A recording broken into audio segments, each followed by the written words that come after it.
Nezabudnem na jednu príhodu.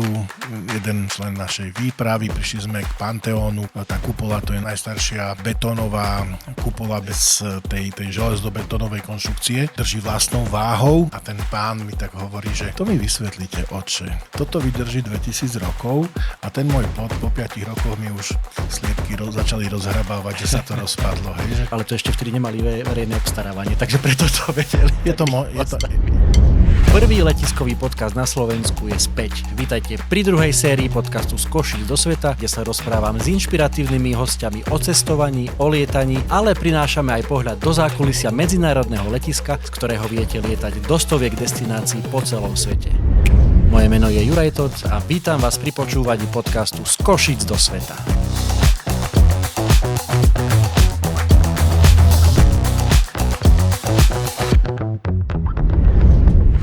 V dnešnej epizóde podcastu Z Košíc do sveta je mojím hosťom najznámejší kňaz medzi podcastermi a najznámejší podcaster medzi kňazmi, veľmi pravdepodobne. Otec Peter Paľovčík, srdečne vítajte.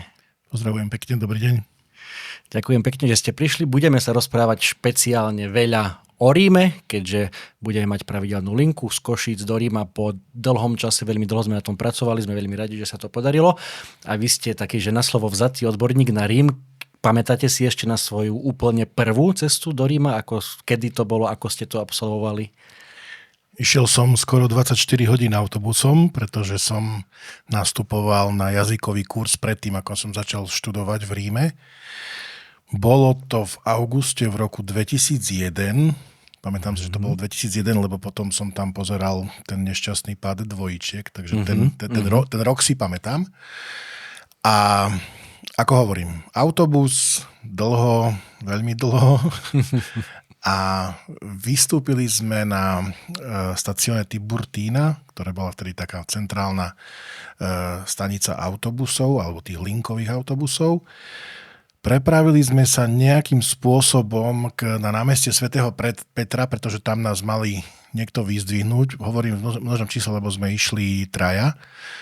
A nikto po nás neprišiel, tak sme museli to kolegium, kde sme boli ubytovaní na ten jazykový kurz, nájsť sami.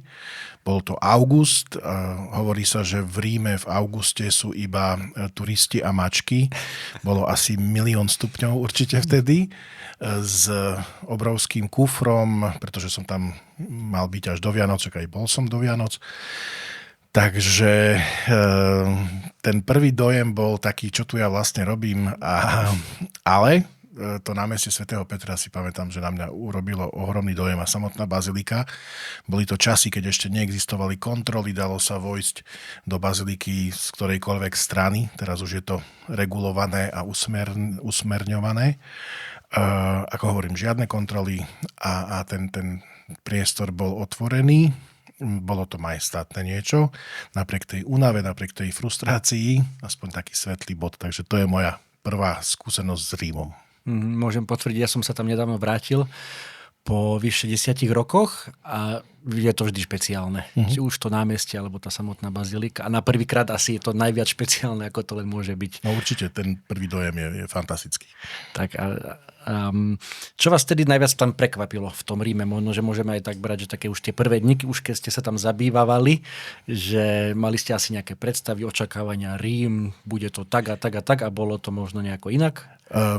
Ja som bol ohromený z tej majestátnosti toho mesta. Všetko bolo, v úvodzovkách poviem, obrovské. Hej. Najväčšie, čo som dovtedy videl, tak bola asi katedrála, alebo teda dom svätej Alžbety v Košiciach, najväčší chrám. A pri všetkej úcte pri bazilike svätého Petra to vyzerá ako taká kaplnka svätého Michala pri svätej Alžbete. Takže to bola prvá vec. Druhá vec, no je to veľkomesto. Je to ohromné, naozaj nespí, pulzujúce stále, kopu ľudí, kopu srdečných ľudí, naozaj, pretože ja som sa začal učiť taliančinu tam na mieste. Ja som išiel do Ríma s tým, že som taliansky nevedel vôbec nič. A počas toho jazykového kurzu nám lektorka povedala, že rozprávajte.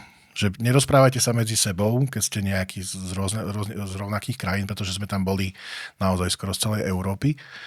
A ja som chodil do mesta, sadol som si niekde, opýtal som sa na cestu, alebo som sa spýtal v kaviarni, keď som pozeral futbal, alebo v nejakej reštaurácii, kto hrá, aký je stav a tak.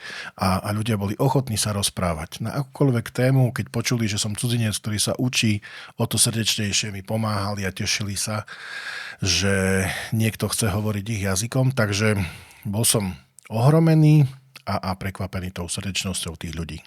Odtedy prešlo 25 rokov, teda také malé jubileum oslavujete tento rok. Vedete si nejakú štatistiku? Koľkokrát ste odvtedy boli v Ríme? Nevediem si, ale ja si myslím, že sa to blíži asi aj k 100. Pretože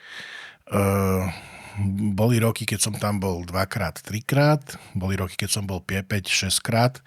Minulý ten jubilejný rok som absolvoval vyše 10 krát tú cestu do Ríma, takže ja si myslím, že už sa to asi k tej 100 blíži. Alebo je to určite, asi nie, je to také, skôr by som povedal, že pod 100, ale tých 8, 9, 10 určite áno. Antonín Panenka často hovoril, že keby dostal korunu za každý pokus, keď sa ho niekto pýta na tú jeho legendárnu penáltu panenkovskú, tak by bol milionár. Máte vy takú otázku, ktorú sa vás stále dookola ľudia pýtajú o tom Ríme? Skôr mám odpoveď, keď núkam, alebo ponúkam, keď sa ma niekto pýta, že či chce ísť, že či by nechcel ísť do Ríma. A najčastejšie bolo, že ja už som bol, že to už ma to nezaujíma. Alebo je to skôr odpoveď, ktorá ma tak najviacej prekvapí. Otázky sú rôzne. Boli aj extrémne bizarné, keď sa vás v bazilike svätého Pavla za hradbami urobíte výklad o bazilike, o tých obrazoch, ktoré tam sú, je o mieste hrobu svätého Pavla a tak ďalej. A skončíte nejaký 10-minútový výklad a tá bazilika je ohromná, taká priestranná a opýta sa vás pani, ktorá pracuje ako kostolníčka, alebo teda slúži ako kostolníčka a opýtala sa ma, že a tu kostolník, koľko musí robiť, aby to všetko pozmýval? takže nie je taká otázka, ktorá by sa opakovala. Skôr si pamätám tie otázky, ktoré sú naozaj také zaujímavé, zvláštne. Tie utknú. Niekedy sa ubránim smiechu, alebo teda niekedy nie. Ale väčšinou to pobaví aj tú skupinu, keď sme spolu. Keby ste mali prirovnať Rím k nejakej ľudskej vlastnosti, aká by to bola? Aký je Rím? Už som to povedal, asi srdečnosť. S touto som sa tam asi najviac stretol, aj keď aj tam vám Talian zakričí niečo príjemné, keď ste mu vbehli do cesty, alebo počujete proste, že nájdete aj neochotného, čo ja viem, čašníka, alebo tak, ale vo väčšine naozaj srdečnosť. Hovorí sa, že Ríman vám ukáže cestu, aj keď nevie. Že na to, čo sa pýtate, že oni sú radi ochotní pomôcť, aj keď hovorím, možno, že niekedy ani to nevedia, ale prípada im to divné, že by nepomohli, že by sa neprihovorili. Asi by som hovoril, že sú. Že Rím je mesto srdečné. Sprevádzali ste tam už množstvo pútnikov. V čom sa ľudia najviac mýlia, keď hovoria, že Rím poznajú, alebo že ja už som tam bol, na čo by som tam išiel? Asi v prvom rade v tom, že uvidieť tie nádherné miesta na druhý krát je niečo úplne iné ako prvýkrát a na tretíkrát úplne niečo iné ako druhý a prvýkrát. Čiže ak niekto povie, už som to videl, tak ja tvrdím, že za každým, keď prídem do Ríma, tak objavím niečo, čo som si buď nevšimol, alebo znovu, že aha, na to som už zabudol, alebo že toto som prehliadal, alebo získam iný rozmer. Takže toto je asi taká vec, keď niekto povie, že ja už som tam bol. Ako keby mne to prípada, a možno, že to môžeme hovoriť aj o iných metropolách alebo iných miestach, že pre mňa Rím je stále iné mesto, keď tam prídem. Ale musím povedať, minulého roku, keď už toho bolo naozaj veľa, tak už som to prestal aj vnímať a už som bol taký dosť otupený. Ale nikdy som nepovedal, že už sa sem nevrátim. Že je to mesto, ktoré ja to považujem za taký jeden z mojich domovov, že keď sa tam vrátim, cítim sa tam ako doma. Poďme teraz veľmi prakticky. Vatikán. Dajte mi nejaké, že 3 top tipy, ako si ho najlepšie užiť. Možno nejaké finty, ako v ktorom čase je to najlepšie, alebo nejaký špeciálny vchod, ktorým sa dá preklznúť, alebo... Staňte sa kardinálom a môžete sa dostať kdekoľvek. Jeden by sme mali teda. To je veľmi taký, samozrejme, bizarný, alebo vtip, tak to by som to na vtip obrátil. Samotný Vatikán je veľmi uzavreté miesto. Hej, oni vás pustia iba tam, kde chcú, a tu sa bavíme o námestí svätého Petra, bazilike svätého Petra, vatikánskych múzeách, ktorých súčasťou je aj Sixtínska kaplnka, ktorá nakoniec počas prehliadky vatikánskych múzeí prídete do Sixtínskej kaplnky, kde sa koná konkláve, kde je volený nový pápež. A ešte môžeme pohovoriť o vatikánskych záhradách. Prvá vec, čo by som povedal, keď sme pri vatikánskych múzeách, nechajte si na to čas. Naozaj. To by bol prvý, že nechoďte tam preto, aby ste to absolvovali, lebo chcem mať čiarku, alebo že sa chcem dostať, tak musím to nejak prejsť a musím sa dostať do tej Sixtínskej kaplnky. Tých umeleckých diel, miest a vôbec to miesto je tak úžasné. Či už sú to tie dlhé chodby, galérie s nádhernými nádhernou výzdobou stropov alebo vlastne tých stien, či už sú to maľby alebo čokoľvek, čo tam uvidíte.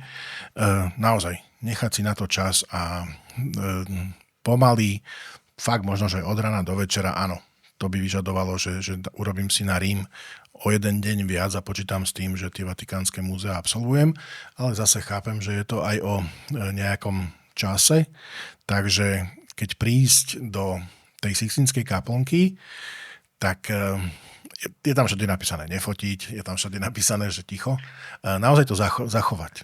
Každý fotí, samozrejme. To som chcel povedať, ja si pamätám teda, keď som tam bol prvýkrát v roku 2011, to presne tam bolo napísané, ale všetci fotili a všetci rozprávali. Áno. Už na to ticho až tak nekladú dôraz, ale na tie fotky áno.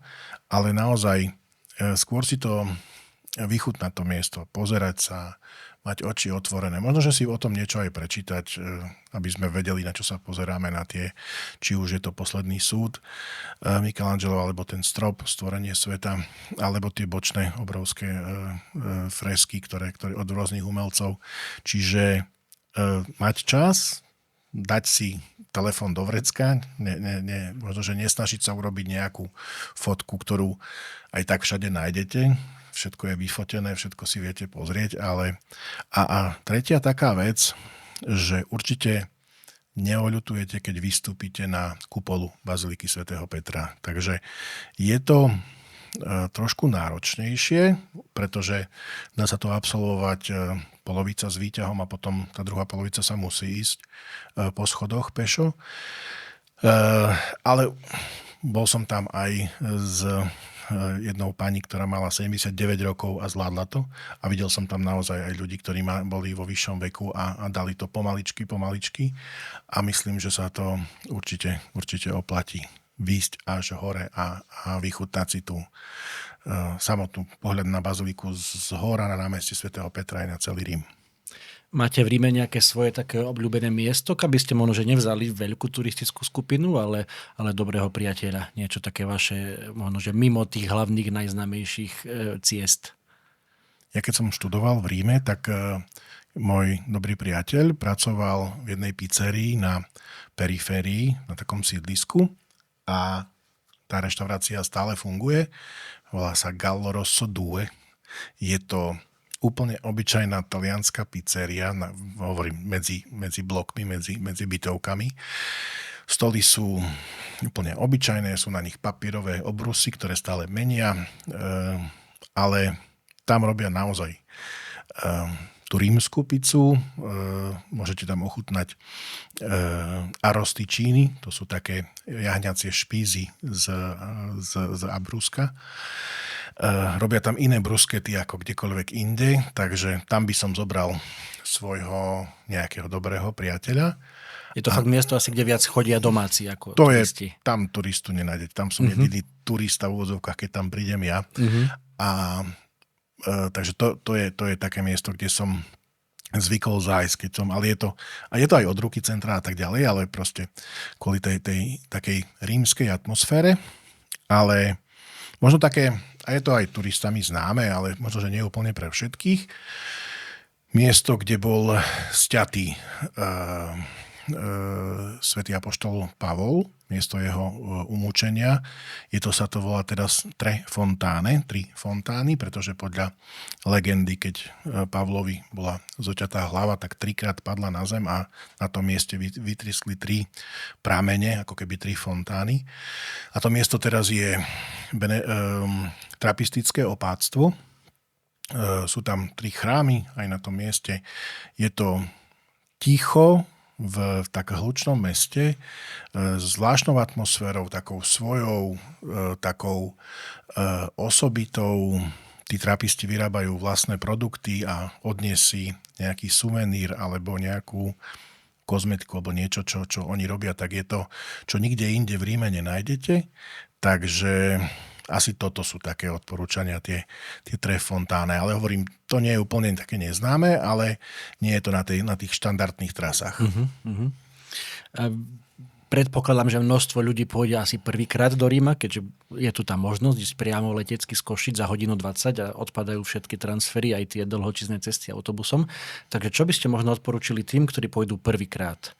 Viac chodiť, viac sedieť, alebo viac robiť si lepšiu prípravu? Viac počúvať? No, ide o to, že v Ríme treba aj chodiť, aj sedieť, aj byť pripravený. Treba rátať s tým, že to širšie centrum Ríma je najlepšie dosiahnuteľné pešo. Lebo tam, keď idete z jednej veľkej nejakej atrakcie alebo pamiatky k druhej, tak určite po ceste máte 3 alebo 4 menšie. A keď viete, kde odbočiť, alebo kde aspoň si to nejak tak možno aj predĺžiť a zastaviť sa pri niečom, tak treba sa nachodiť, naozaj. Druhá vec je, že odísť z Ríma a nevychutnať si atmosféru mnohokrát, že sa vrátim k tej otázke, že ktorá je taká najčastejšia, k tej panenkovskej otázke, že kde majú dobrú, alebo že kde je najlepšia pizza, kdekoľvek si sadnete, v Ríme je dobrá pizza. Ja som v Ríme ešte asi zlú pizzu nejedol, na miestach, kde naozaj možno, že sledovať, kam idú domáci. Hej, že trošku ísť trošku bokom a nesadať úplne pred Panteónom. Je krásne námestie, obklopené reštauráciami alebo takými tými barmi. Ja by som zašiel možno, že trošku o 2 uličky ďalej a nájdete tam určite dobrú reštauráciu a vychutnať si tú atmosféru, naozaj pozorovať, ako ľudia chodia okolo, čo robia a tak. A v tomto je Rím naozaj očarujúci, že tá atmosféra a pomedzi, keď máte obedňajšiu prestávku, vidíte, ako domáci po ľahkom obede sa prechádzajú, rozprávajú sa, majú takú formu chodiacej siesty, že neodpočívajú, ale vychutnávajú si to. Určite dajte si vždy kávu, keď môžete. Ja odporúčam dať si tú kávu postojačky. Ľudia sú prekvapení, keď prídu do Ríma, dajú si kávu, posadia sa a zaplatia možno aj 10 eur a je napísané, že káva stojí euro 20, ale oni sa tie ceny, keď si sadnete, tak oni sa násobia. Hej? Takže treba vojsť vidíte bar je miesto, nie podľa tých našich predstav, ale to je miesto, kde sa pije káva. Postojačky, objednať si do obedu kapučino, po obede kávu, stačí podať kafe a prinesú vám to malé. Určite nepoužívať pri káve slovo piccolo, pretože piccolo je malý, tak to je, pre ním to je jasné, to slovo v rámci taliančiny a kávy neexistuje. Takže určite chodiť, určite posedieť, dať si kávu, sadnúť si aj na možno, že niektoré námestie, len tak. Už sa nedá veľmi sedieť na španielských schodoch, teda na schodoch Svätej Trojice na španielskom námestí, ale stále sa nájdú miesta len tak, kde si viete odpočinúť a naozaj vychutnať si atmosféru a to, čo sa deje okolo vás. Táto naša priama linka, ktorú bude lietať Wizz Air z Košíc do Ríma, sa lieta vždy útorky a soboty. Čo by ste viac odporúčali niekomu, kto nemá teda že celý týždeň, ísť skôr od soboty do útorka, teda aj s tým víkendom, alebo sa skôr víkendu vyhnúť a ísť od útorka do soboty? Zoberiem to najprv z tej strany, že ak pôjdete od útorka do soboty, tak môžete ísť pre tých, ktorí to chcú robiť ako púť, alebo majú vzťah v rámci cirkvi. Tak v stredu sa koná generálna audiencia v tých teplých mesiacoch na námestí svätého Petra. V zimných je to v aule Pavla VI. A môžete uvidieť naozaj svätého otca pápeža veľmi zblízka, pretože on na tom papamobile prejde celé námestie a pre mnohých je to taký osobitý zážitok. Ísť od soboty do útorka má to dať niečo do seba. Víkend a pracovný deň je snať rozdiel v tom, že v sobotu, v nedeľu je tých aut trošku menej. Ale keď chodíte pešo, tak toto nevnímate. Možno, že naozaj pre mňa ako pre sprievodcu, keď idem so skupinou, tak ten víkend je lepší, lebo používam aj mestskú hromadnú dopravu a tých ľudí tam nie je tak veľa. Treba byť pripravený na to, že keď sa premiestňujete mestskou hromadnou dopravou, tak stále tá vysoká kriminalita a krádeže sú, takže byť opatrný, nebrať si so sebou celú hotovosť a väčšinou, keď ste niekde ubytovaní, tak nechať aj doklady na izbe. Určite sú to priestory, ktoré sú väčšinou zabezpečené. Ofotiť si, ja neviem, občianku alebo pás do mobilu.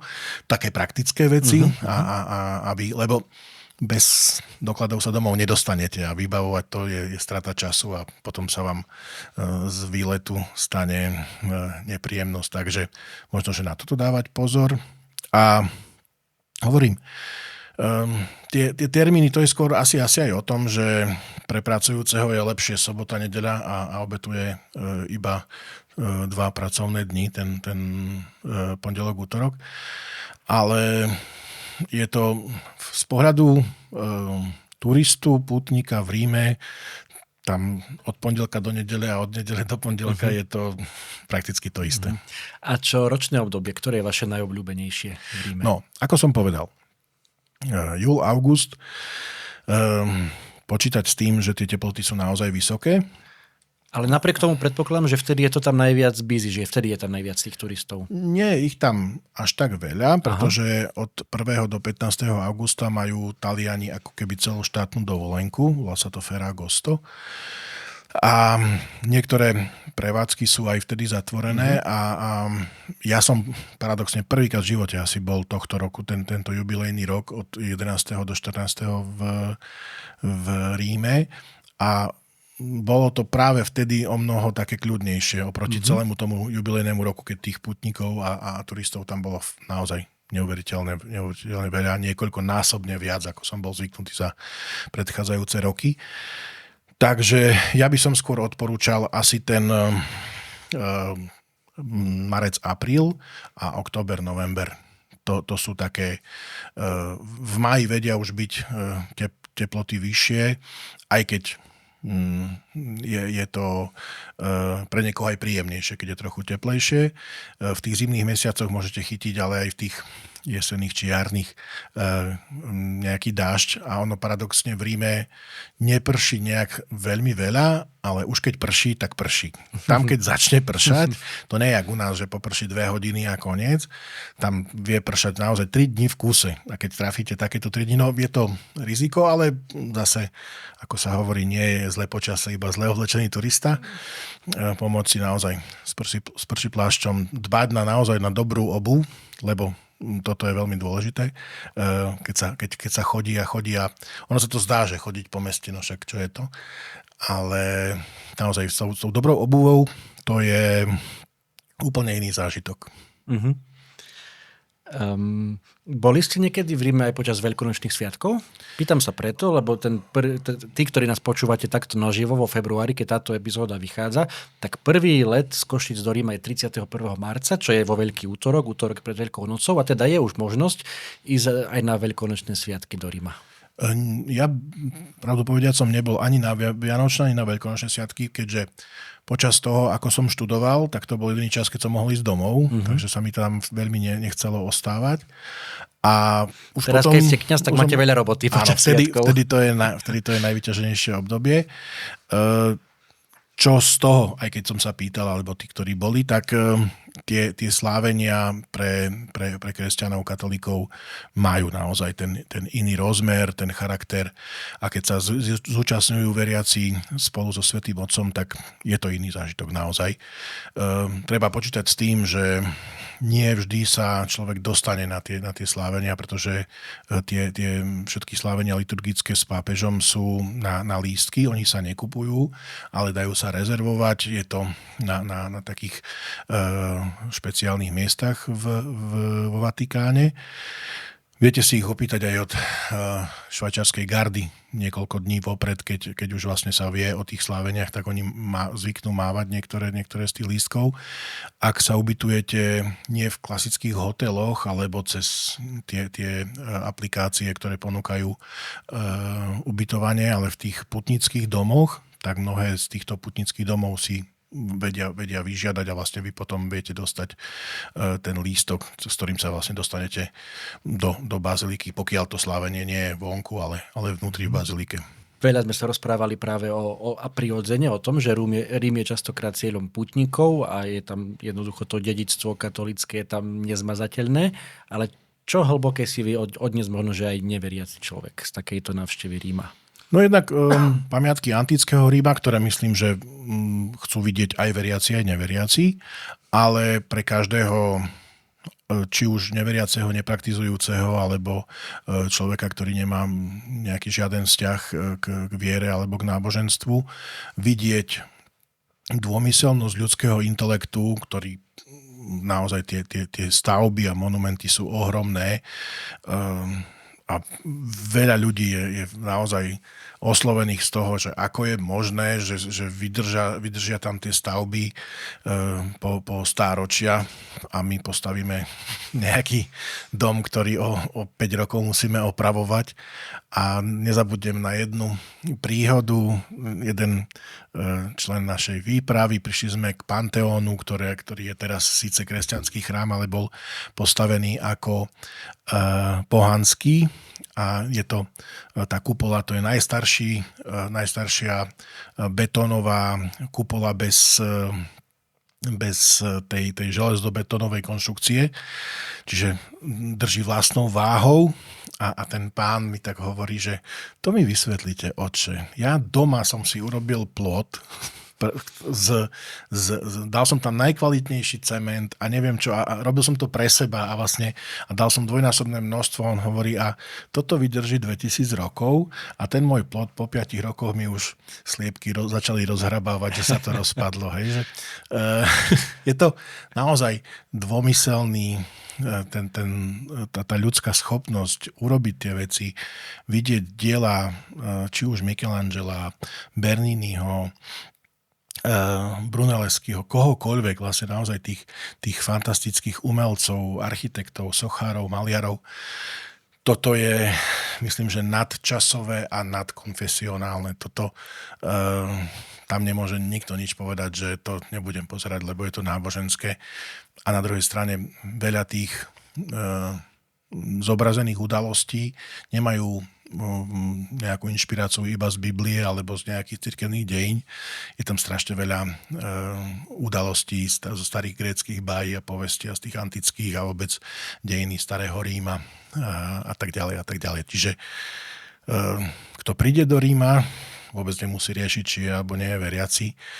To mesto ho určite vtiahne do seba a či bude vidieť kresťanskú alebo pohanskú alebo nejakú takú svetskú pamiatku, tak naozaj si užije. Tam mám aj jeden taký veselý komentár. Teraz, keď sme tam boli, tak takisto sme obdivovali, nemali sme veľa času, čiže boli sme hlavne v tej bazilike svätého Petra a tam, že jedna rovina toho je, že ako to dokázali postaviť bez bagrov a vrtačiek a zbíjačiek, ale potom jeden člen partie našej povedal, ale to ešte vtedy nemali verejné obstarávanie, takže preto to vedeli. Je to možné. Ono to ani nie je o tej rýchlosti, lebo baziliku svätého Petra stávali 250 rokov. A tvrdia, že aj tak ešte nie je dokončená, že sú veci, ktoré by tam mohli, alebo ktoré tí architekti si predstavovali trochu ináč. Ale naozaj oni to robili práve v ten moment a to je taká známa anekdota, keď sa jedného umelca pýtali tí ľudia, že a na čo to tam hore sa s tým kašlete, s tými detailami, že aj tak to tam nikto nevidí. A on hovorí, ale robím to pre Pána Boha a on vidí všade, tak chcem, aby to bolo všetko dokonalé. Takže ono aj ten úmysel robiť to na tú Božiu slavu, ale vychutnať si to môže, či už na to človek pozerá s veriacimi alebo neveriacimi očami. Máte pochodené aj okolie Ríma? Pýtam sa preto, že na mapu, keď sa pozrieme, tak nevyzerá to až, že ani to more nie je až tak ďaleko, že sú tam také nejaké miesta? Na pláž sa dá dostať v Ríme relatívne rýchlo, chodí tam taký osobitý vláčik, na ktorý vám platia lístky, ktoré používate na mestskú hromadnú dopravu. To more nie je úplne to také turistické, aj keď tie pláže sú pieskové, ale ak človek ide v mesiacoch, keď je tá teplota vysoká, tak určite ten jeden a možno že aj 2 dní, keď si zabehne, alebo na pol dňa osviežiť sa k moru, oddychnúť si, tak je to dostupné. Sú tam aj verejné pláže, sú tam aj súkromné, dá sa naozaj bez problémov pri mori stráviť nejaký čas. A čo sa týka ostatných miest, určite by som odporúčal Tivoli, kde sú je krásny palác s fontánami a je to vlastne také stredoveký krásny palác. Potom je tam mesto Frascati, kde sa oplatí ísť na jeseň, pretože tam sa dorába také nové víno, ponúkajú porchettu, to je bravčové mäso tak zrolované a pečené a vlastne je tam s tým spojený aj taký festival nového vína. Takže tých miest na okolí je tam určite dostatok aj, hovorím, len potom si treba rozmyslieť, že na ako dlho tam idem a vychutnať si aj niektoré veci na okolí. Spýtam sa ešte na letisko. Z Košic sa teda bude lietať na to najväčšie talianské letisko, na Fiumicino. Máte odtiaľ možno, že nejaké praktické tipy alebo nejakú srandovnú príhodu, čo ste zažili na letisku? Áno. Na letisku na Čampíne sa na tom menšom, tam sa nikto nemá kde stratiť, lebo naozaj tam je jeden vchod, jeden východ. Na Fiumicine sme jednu pani našli, že si nasadla do úplne iného autobusu s úplne inými ľuďmi, ktorí boli Taliani. Ja som sa jej pýtal, jak ste tam vôbec dostali, jak toto nahoře. Zdalo sa mi, že im rozumiem. Takže to bol taký zážitok. Je to naozaj veľké letisko, medzinárodné, ale je dosiahnuteľné. Dá sa dostať do centra buď vlakom, ale praktickejšie, lacnejšie je kúpiť si vopred ten transferový autobus. Kto si to môže dovoliť, tak ideálne objednať si taxík alebo alebo niektoré z tých služieb, či už Uber alebo ostatné. Ale naozaj tie transfery tam sú zabezpečené tými autobusmi, ktoré väčšinou chodia do centra na tú hlavnú stanicu Termini a je to praktické. Dá sa naozaj bez problémov dostať z letiska až do centra. Sme teda výrazne menšie letisko ako to Fiumicino, ale máme spoločné aj to, že sme mali rekordný rok za sebou. U nás v Košiciach na letisku vyše 827 000 cestujúcich, Fiumicino prvýkrát viac ako 50 miliónov cestujúcich vybavilo. No je to porovnateľné. Takže myslím, že sú v top 10 najväčších letisk. Áno, tak ale zase treba povedať, že ten minulý rok bol aj pre Rím osobitý. Že s tým jubileom alebo s tým jubilejným rokom, tak naozaj bolo vidno, že tých ľudí tam bolo extrémne veľa. Budeme pomaličky končiť, takže posledná otázka k Rímu. Keby ste mali povedať, že jednu vetu všetkým, ktorí nás počúvajú, pozerajú, prečo by si mali sadnúť do lietadla, samozrejme s odletom z Košic a ísť sa pozrieť do toho Ríma? Neargumentujte tým, že už ste tam boli. Rím je mesto, ktoré vám má čo ponúknuť. Určite tam nájdete si čas a ideálne je týždeň, aj keď viem, že je to časovo a finančne náročné. A nebojte sa objavovať. Na druhej strane možno, že nemusíte vidieť na prvýkrát úplne všetko, ale skôr si vychutnáte tých niekoľko vecí, ktoré si vytipujem. A to pohodlie, a vrátim sa na začiatok, keď ja som išiel 24 hodín autobusom cez celé Slovensko a proste cez celé Taliansko, tak tá hodinka tam a späť, teda to je niečo fantastické, takže nedá sa mi len odporúčať a popriať všetkým cestovateľom, či už pútnikom, alebo len sa idete pozrieť alebo oddychnúť si. Ja mám radosť, že viacerí, ktorí so mnou boli prvýkrát, potom si našli Rím ako také svoje mesto a už tam chodia sami, už sa v tom našli, tak verím, že tento zážitok zažijú aj tí, ktorí pôjdu z Košic.